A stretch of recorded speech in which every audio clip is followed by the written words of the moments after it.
Hey everyone, welcome to the channel. Today we're talking about how to install Odoo 18 on Windows 10.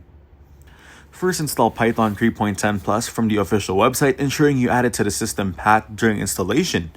Then install PostgreSQL 13 Plus, setting a super user password and enabling all components during setup. Next, create a PostgreSQL user named Odoo with a secure password using PGA-admin4. Now install Visual C++ build tools, selecting the desktop development with C++ workload. Download Odoo 18 from the official GitHub repository and extract it to a preferred directory. Then install PyCharm Community Edition and open the extracted Odoo folder as a new project. Create a virtual environment venv in PyCharm and install dependencies from requirements.txt.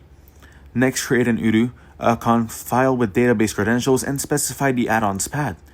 Configure a run configuration in PyCharm to execute Odoo bin with the -c Odoo conf parameter.